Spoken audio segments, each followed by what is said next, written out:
Bom dia! Hoje falaremos do livro A Revolução dos Bichos, de George Orwell.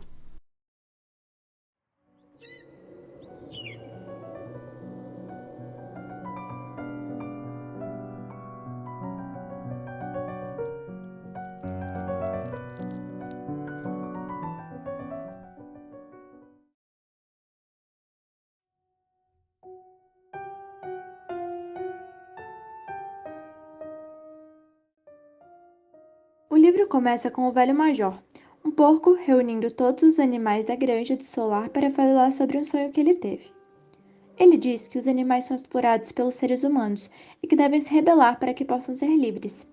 Ele ensina uma música chamada Bichos da Inglaterra, que fala sobre a força e a determinação dos animais. O velho major morreu alguns dias depois, mas a ideia da revolução já havia sido plantada na mente dos animais. Logo depois da morte do velho major, os animais começam a se preparar para a revolução.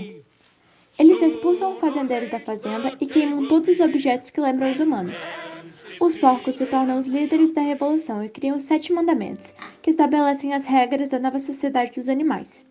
4 pernas bom, 2 pernas ruins, que seria um resumo dos mandamentos para os animais mais lerdos. Entre os porcos que comandavam a granja havia o porco Bola de Neve e Napoleão. Bola de Neve é descrito como um porco inteligente e idealista, que trabalha com o objetivo de construir uma sociedade mais justa e igualitária. Já Napoleão é um pouco reservado e com ideias diferentes das ideias de Bola de Neve. Inicialmente, a vida na fazenda se torna bastante organizada e produtiva. Os animais seguem os 7 mandamentos durante esse tempo, eles trabalham juntos para plantar os alimentos e realizar reuniões aos domingos para discutir questões importantes sobre como operar a granja. Durante esse período, Bola de Neve é o principal líder. Ele propõe a construção de um moinho de vento que geraria eletricidade e melhoraria as condições de vida dos animais.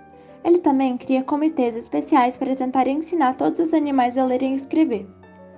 Enquanto os animais prosperam dentro da granja, que agora tem o nome de Granja dos Bichos, o antigo dono da propriedade, Sr. Jones, e os homens que possuem terras em volta se preocupam com o avanço da granja.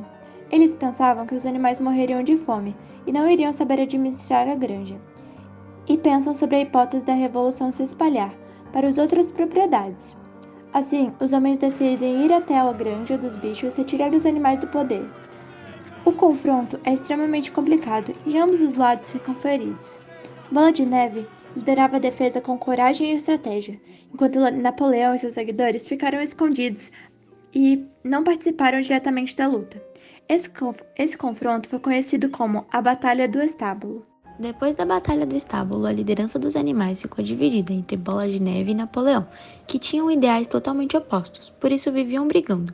Porém, sua maior briga foi em relação ao moinho de vento. Bola de Neve tinha como principal objetivo construir um moinho, pois alegava que com a construção dele, a vida dos animais seria mais fácil. Porém, Napoleão era totalmente contra a construção do moinho. Ele pensava que seria perca de tempo construí-lo e preferia que os animais realizassem colheitas e juntassem bastante comida.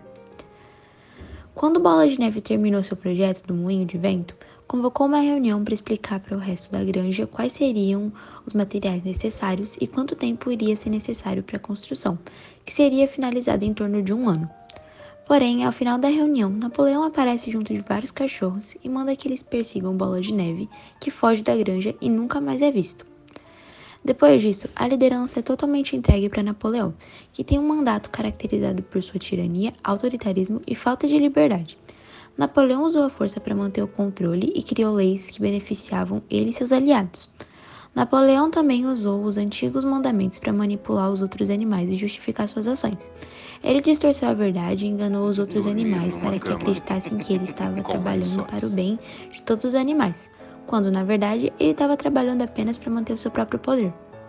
Além disso, Napoleão usou o medo, violência e outros aspectos negativos para manter os animais sob controle.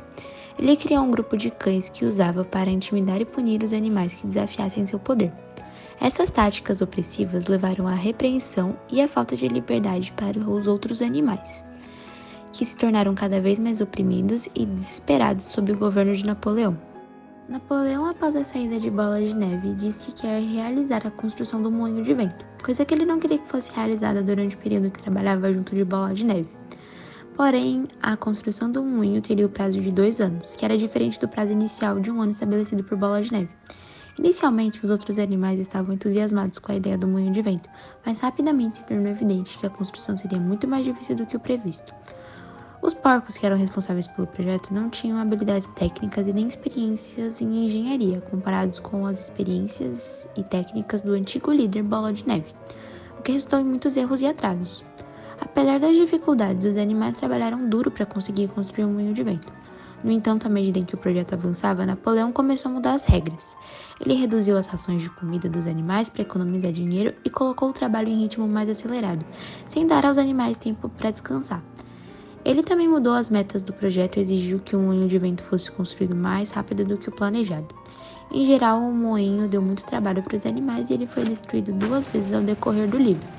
Por fim, após anos de opressão e exploração dos porcos, o capítulo final intitulado 4 pernas bom, 2 pernas melhor ainda, frase modificada pelos porcos, que começa a ser utilizada pois as ovelhas foram manipuladas para substituir a frase 4 pernas bom, 2 pernas ruins para a frase 4 pernas bom, 2 pernas melhor ainda. Porque durante esse capítulo os porcos rebelam-se contra um dos principais mandamentos da revolução e começam a andar com 2 patas, similar ao jeito que os humanos andam.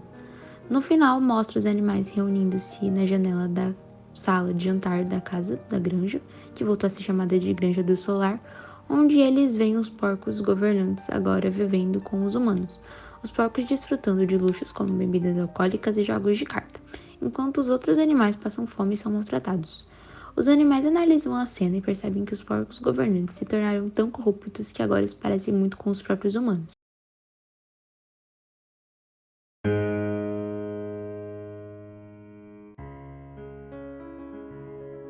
Sansão era um cavalo que trabalhou duro sua vida inteira. Após a revolução, os animais eram obrigados a serem alfabetizados. Porém, Sansão não conseguia colocar suas ideias e questionamentos de forma verbalizada. Seu maior desejo era estudar após a aposentadoria. Um dia, Sansão não conseguiu mais trabalhar, pois estava muito velho. Então, o porco chamado Napoleão disse aos animais que levaria o cavalo para o veterinário. Mas, na realidade, o pobre coitado foi levado ao carniceiro. No livro, os fortes cavalos Sansão e Quitéria representam o proletariado, que, em outras palavras, significa a classe oposta à classe capitalista.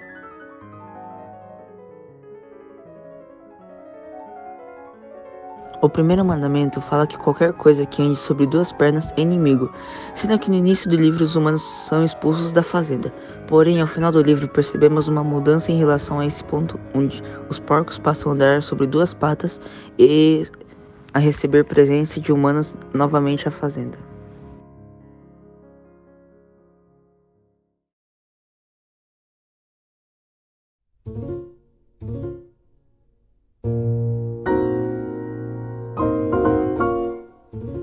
Em conclusão, a evolução dos bichos é uma crítica poderosa do totalitarismo e dos perigos do poder político. Por meio do uso de alegorias de animais, destaca o potencial até mesmo dos movimentos mais idealistas de serem corrompidos por aqueles que têm o poder. Ao analisar o mandamento-chave do animalismo e comparar um personagem a uma figura histórica, podemos ver como essa mensagem ainda é relevante hoje. Obrigado por assistir e esperamos que você tenha gostado dessa discussão sobre a Revolução dos Bichos.